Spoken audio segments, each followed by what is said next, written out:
Olá novamente, pessoal. Vamos resolver um exercício? Então aqui nós temos que a hidrazina ela é utilizada, certo, em propulsores monopropelentes em voos espaciais. Então essa hidrazina, nós precisamos estudar a decomposição dessa hidrazina, certo, dentro desse propulsor. Só que a gente vai considerar como, lindo, maravilhoso, que esse propulsor é um leito fixo. E esse leito fixo ele vai estar recheado de catalisador de irídio em alumínio. Então, a gente tem o nosso leito fixo, que vai estar simulando um propulsor. E esse leito fixo vai ter irídio em alumina e nós vamos passar por esse leito 2% de hidrazina e 98% de hélio, que é o nosso inerte. Então, essa mistura, ela vai percolar, o nosso leito fixo, e esse leito fixo ele vai ter partículas de 25 centímetros de diâmetro e 0,5 centímetros de comprimento. Então, a gente tem partículas cilíndricas dentro do nosso reator de leito fixo, certo? Então, a velocidade de escoamento ele nos forneceu, que é 15 metros por segundo, forneceu a temperatura do meio, do leito de 750 kelvins, e nos forneceu também a velocidade cinemática do hélio. Como a hidrazina está presente em uma porcentagem muito pequena, a gente vai considerar as propriedades do hélio. Então, nessas condições, certo? Sabendo que a gente tem um leito fixo que vai estar passando a hidrazina e o nosso inerte, nós já sabemos, por estudos prévios que eles devem ter feito anteriormente, que a reação ela é limitada pela transferência de massa externa. Então, a gente já sabe que é limitado pela transferência de massa externa, então a gente não vai escrever o menos RA como a gente escrevia antes, até então. Menos RA igual a K, C de A elevado ao quadrado, segunda ordem para C de A, segunda ordem para C de B. Não vamos escrever assim, porque agora a gente tem uma nova maneira de escrevermos o RA, certo? Considerando a transferência de massa externa como etapa limitante. Então, ele me falou que o leito fixo ele também tem 0,05 metros de comprimento e ele me pede, pessoa, calcule a conversão que eu vou obter nesse sistema. Também nos foi fornecido o D de AB, certo? A 298 kelvins, veja bem, e o nosso sistema está operando a 750 kelvins, então a gente precisa, certo, converter isso daí, esse D de AB, para a temperatura de 750, e ele também me deu a porosidade do meu leito, certo? Que o meu leito é composto de partículas esféricas. Então, a primeira coisa que nós vamos fazer um balancinho, certo? Para o meu leito fixo. Só que agora eu vou inserir alguns componentes a mais no balanço do meu leito fixo, certo? Por exemplo, uma área diferente, algumas coisas assim. Agora a gente está caminhando já para uma escrita do meu leito fixo um pouco mais real, um pouco mais, mais realzinho. Então a gente vai reescrever, ele vai ser muito parecido com o leito fixo que a gente escrevia anteriormente, só que agora ele vai ser um pouco mais detalhado, e o que vai mudar tecnicamente mesmo é como determinar o RA, tá? Então, o RA, limitado para transferência de massa externa, a gente vai levar a mesma consideração do exercício 1, tá? Então, a gente vai levar em conta aqui também. O grande desafio desse exercício, então, a princípio, é determinar o KC. Então, a gente vai utilizar a equação, a correlação de Toems e Kramers para determinar o nosso KCzinho aqui. Então, as coisas diferentes que nós vamos fazer, nós vamos calcular o fator de forma, que vai ser a área superficial dividido por πd ao quadrado, dp ao quadrado, perdoe-me. E nós vamos calcular o diâmetro da partícula através dessa equação. 6π vezes o volume do pellet elevado a 1/3, que é parâmetro, que são especificidades desse método, certo? De Toems e Kramers. Então, a gente vai primeiro calcular o dp, o fator de forma, todo mundo. Vamos lá, vamos calcular Reynolds, Reynolds linha, Schmidt linha. Vamos substituir aqui dentro e vamos achar o KC, certo? Então, é isso que nós vamos fazer. Primeiro vamos iniciar com o balanço, depois do balanço nós vamos determinar quem é o KC através dessa correlação. Determinado o KC, retornamos para a equação que a gente deduziu, certo? Para o balanço pro balanço molar, né? Balanço molar do meu leito fixo. E vamos fazer a consideração do RA, certo? Para quando ele é limitado pela transferência de massa externa. O exercício é isso. Já deu um spoiler gigantesco. Vamos lá? Então, aqui nós temos nosso sistema. Vamos considerar aqui o nosso reatorzinho. Nossa, que reator lindo que ficou, né, gente? Vamos considerar o nosso reatorzinho aqui. Temos uma entrada, temos o saída. Então, eu vou fazer um cortezinho, né? Então, nessa seção aqui do nosso reatorzinho, eu vou estar entrando nessa seção F de AZ e vai estar saindo F de AZ mais ΔZ, considerando que esse espaço vale ΔZ. Então, está entrando F de A em Z, está saindo F de A em Z mais ΔZ, que é a saída, certo? Considerando aqui que esse espaçozinho é o meu ΔZ. Então, eu tenho entrada mais saída mais geração igual a acúmulo. Normal, que a gente sempre fazia. Então, quem está entrando? Está entrando F de AZ, F de A em Z. Certo? Quem está saindo? Está saindo F de A em Z mais ΔZ. Então, F de A em Z mais ΔZ. Quem está sendo gerado? Está sendo gerado R de A duas linhas, certo? Porque aqui eu estou escrevendo em metros quadrados e eu não quero, então, em volume como eu tinha anteriormente. Lembra? Eu tinha em decímetros cúbicos e metros cúbicos. Então, eu preciso, para que eu tenha, né, para que eu tenha a mesma dimensão em todas as unidades, é como se eu multiplicasse esse RA pelo meu volume, certo? Multiplicado pela a minha área. Então, eu já teria aqui o meu volume, não teria o meu ΔV aqui? Teria o meu ΔV, mas para que eu possa ter a unidade correta, eu preciso multiplicar também por uma área, certo?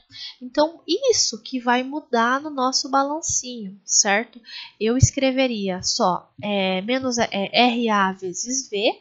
Aqui o V eu vou abrir, eu vou falar de área da seção transversal, certo? Multiplicado pelo comprimento do meu reator em ΔZ. Então, isso daqui seria o equivalente ao meu volume, AC vezes ΔZ.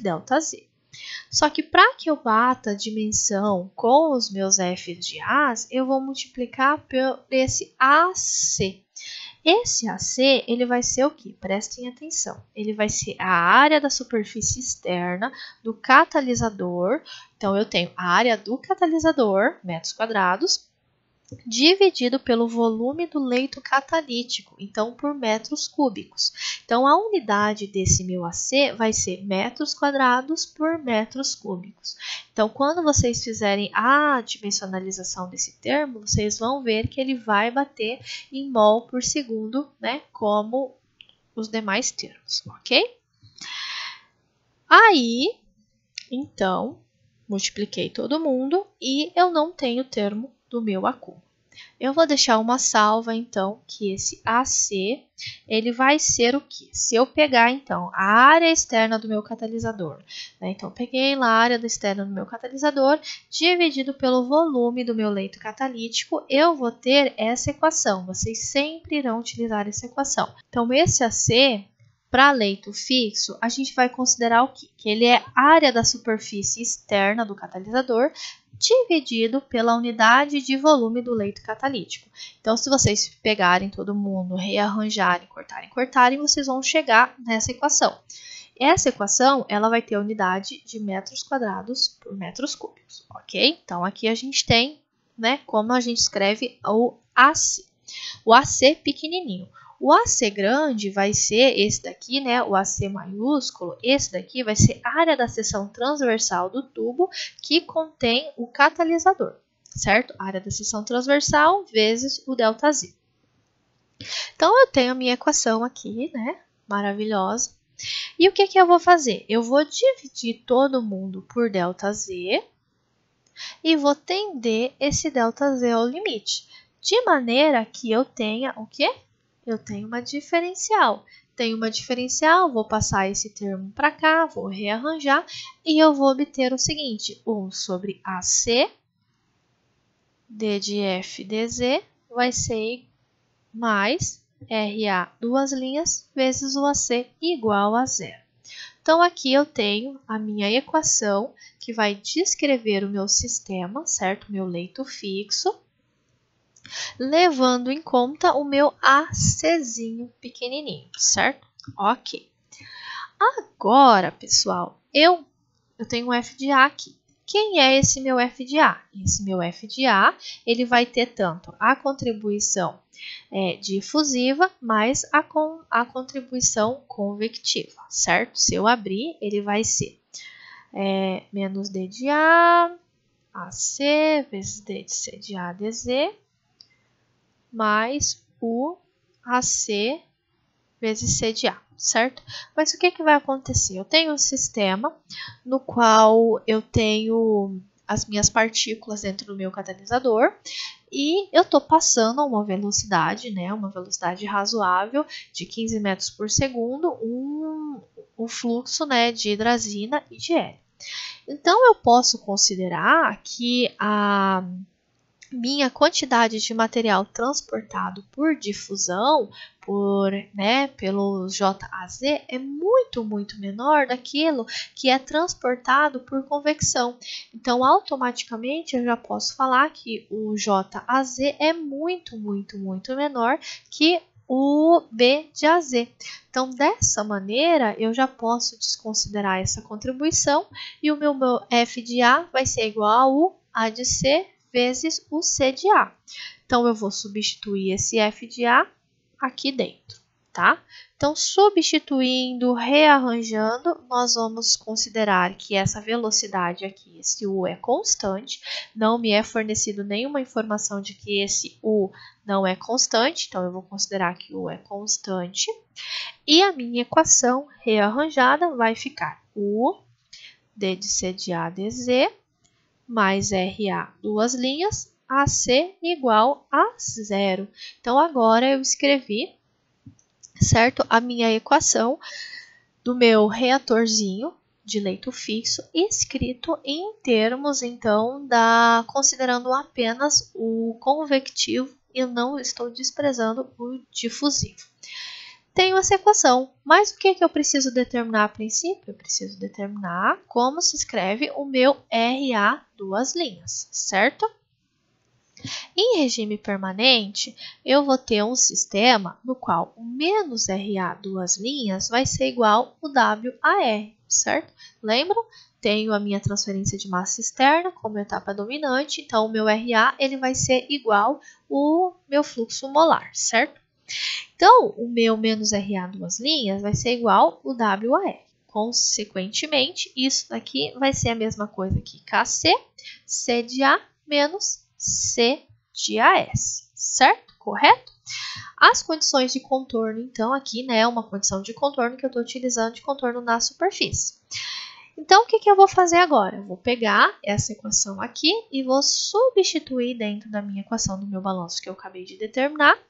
E aqui, mesma consideração que a gente fez no exercício 1. Eu tenho a superfície do meu catalisador, a minha transferência de massa externa, ela está limitando o meu processo, está demorando muito para chegar, né? Esse meu reagente A está demorando muito tempo para passar na minha camada limite, mas quando ele chega na superfície do meu catalisador, esse meu C de A instantaneamente já vira C de B.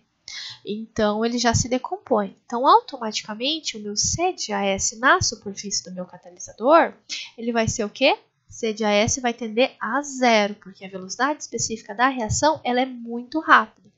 Então, substituindo esse RA na equação anterior e a gente já vai dizer que o C de AS é igual a zero, a nossa equação que a gente vai obter vai ser.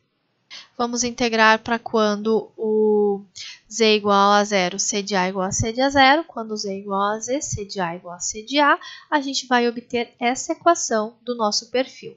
Então, até aqui, muito parecido com o que vocês faziam já, né? Então, a gente encontrou a nossa equação do nosso perfil. Então, em termos de conversão, eu sei que o x é menos c de a sobre c de a zero. Tenho quem é o meu c de a menos c de a zero. Automaticamente, a minha conversão vai ser 1 menos todo mundo aqui, certo? Então, eu achei a minha equação que descreve o meu sistema de leito fixo, sendo uma reação de decomposição e uma reação no qual a transferência de massa externa limita o meu processo.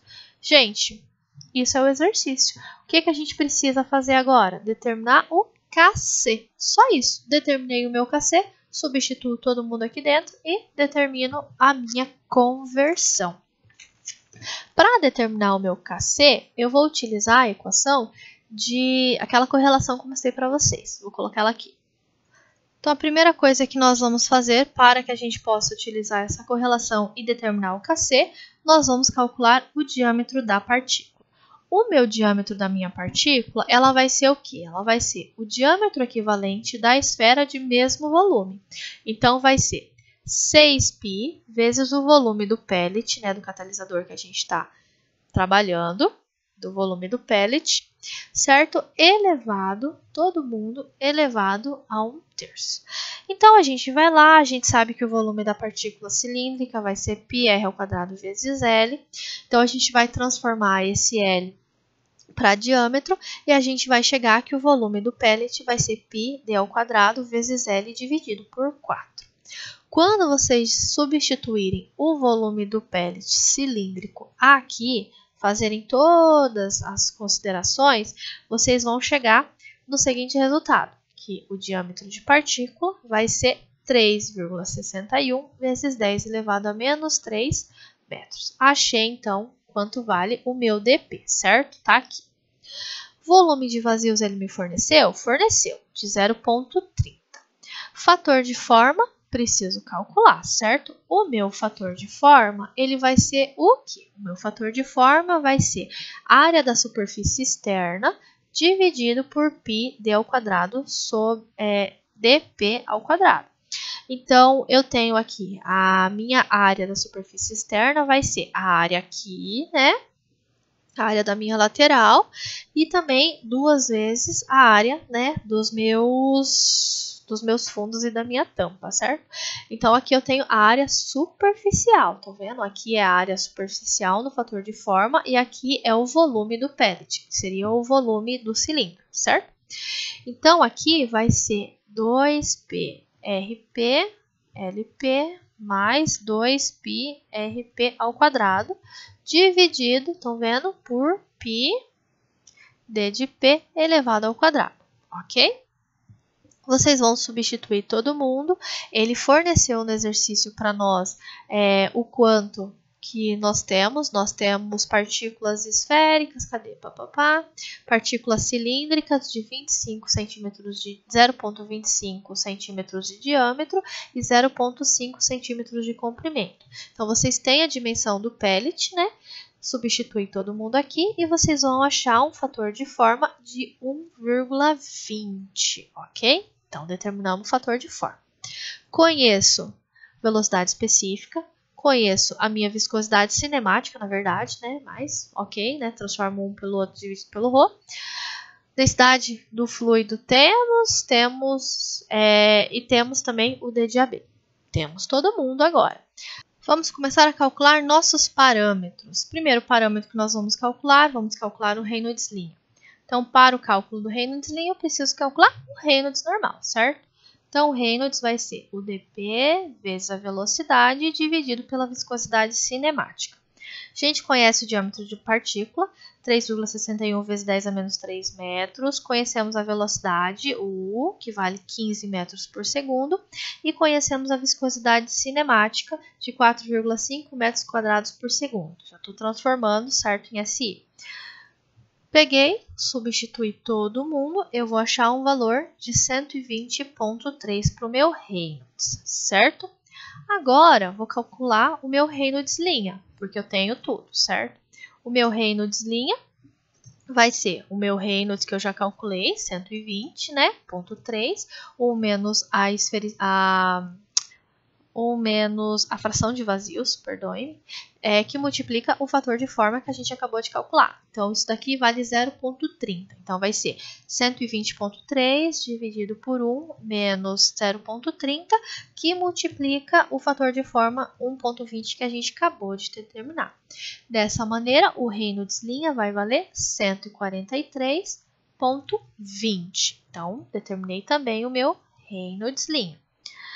Agora, para que eu possa calcular todo o restante, para que eu possa calcular o Schmidt, né, o Schmidt linha, tudo, todo mundo, eu preciso calcular, né, para que eu possa calcular o Charhood também, eu preciso calcular o meu D de AB.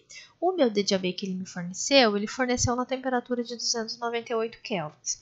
Mas vocês sabem que a gente não tem 298 kelvins, a gente tem 750. Então, a gente vai usar a seguinte correlação. D de AB de 750 kelvins vai ser o D de AB da temperatura que ele me forneceu, 298 kelvins, dividido pela relação das temperaturas, T2, que é 750, dividido por T1, que é 298.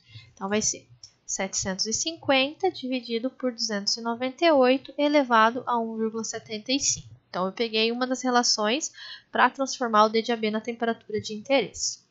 Dessa maneira, quando vocês fizerem isso, ele forneceu o D de AB a 298 Kelvin, certo? Que vale 0,69 vezes 10 a menos 4 metros quadrados por segundo. Substituindo todo mundo, eu vou encontrar um D de AB de 3,47 vezes 10 elevado a menos 4 metros quadrados por segundo na temperatura de 750 Kelvin, certo? Ok, achei. Por que eu calculei isso? Porque agora eu vou calcular Schmidt. Então, Schmidt, viscosidade por D de AB. Conheço esse camarada, conheço que vale 4,5 vezes 10 a menos 4 metros quadrados por segundo. Conheço o D de AB que eu acabei de calcular aqui anteriormente, 3,47 vezes 10 a menos 4 metros quadrados por segundo. Dessa maneira, o nosso SC vai valer 1,30. Ok, calculei mais um parâmetro, né? Calculei esse já, calculei esse daqui. Dessa maneira, eu consigo calcular, né, nessa equação, quanto vale o meu Charhoud linha, certo?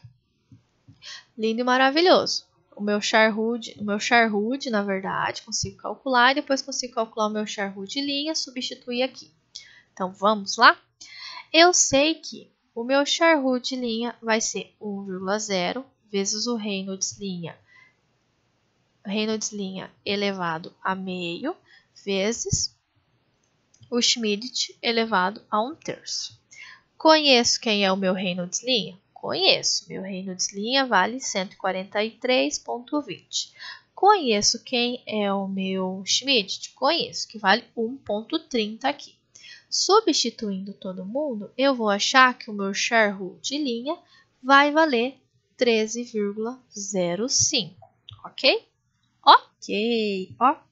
Relacionando as duas equações, essa aqui, φ1 menos φ dividido pelo fator de forma, e a outra, essa aqui é o Kc D de P dividido por D de AB. O que eu vou fazer? Vou pegar essa equação e vou substituir aqui dentro. Quando eu fizer isso, substituir isso aqui dentro, eu vou ter uma expressãozinha agora em termos de Charhoud linha. Já sei quem é o meu Charhoud linha, que vale 13,05. E eu vou Eu vou isolar o meu Kc, que é o que eu quero determinar. Então, meu Kc vai ser Charhoud linha, D de AB, 1 menos a porosidade, fator de forma, D de P, vezes a porosidade. Conheço todo mundo? Conheço todo mundo. Charhoud linha 3,05, D de AB 3,47 vezes 10 a menos 4, 1 menos a porosidade, 1 menos 0,30, fator de forma 1,20, dP, que eu calculei anteriormente, 3,61 vezes 10 a menos 3, e o fator de a porosidade 0,30 novamente. Dessa maneira, o meu KC vai valer 3,52 metros por segundo. Estão vendo? Tudo isso para achar o meu KC, que é a parte mais difícil do negócio todo. Achei o meu KC. Agora, para que eu possa, né, utilizar essa equação aqui, achei o meu KC, mas eu não sei quem é o meu AC. Então, quando eu deduzir, eu disse que o meu AC, ele vale o quê? 6 vezes 1 menos o φ dividido pelo dp, lembram? Então, eu vou calcular o meu AC, que vai ser 1 menos o φ vezes dp. Conheço quem é a minha porosidade? Conheço a minha fração de vazios, na verdade. Estou falando errado, gente, desculpa. Conheço a minha fração de vazios? Conheço, 0,30. Conheço o meu diâmetro de partícula? Conheço, 3,61 vezes 10 a menos 3. Resolvendo todo mundo, o meu AC vai ser 1.163 metros quadrados por metros cúbicos. Achei o meu AC. Então, agora, tenho todo mundo, galera. Tem todo mundo. Vou substituir todo mundo aqui. O meu Z vai ser 0,05. O meu U vale 15. O meu KC vale 3, quanto vale o meu KC? 3,52. E o meu AC vale 1.163. Substituindo todo mundo, eu vou ter uma conversão de aproximadamente 1. Por isso que a hidrazina tão universalmente sonhada em ser utilizado como combustível de propulsores. Por quê? Porque ela se decompõe de maneira extremamente eficiente, de tal forma que a sua conversão é próxima de 1. Certo? Resolvemos, então, um exercício de leito fixo, escrito de maneira um pouco diferente, um pouco mais realista agora, né? A gente considerou o termo do AC. E a gente escreveu o nosso RA agora de maneira diferente também, porque a gente tem transferência de massa externa governando o nosso sistema, certo? Isolei todo mundo e a grande dificuldade da parada aqui foi calcular, olha, o tamanho, né, dos cálculos para calcular o KC. Determinado o KC, determinado o AC, a gente determinar a conversão. Conversão de quase 100%, né, galera? 100%. Certo? Muito obrigada e até breve, pessoal. Tchau, tchau.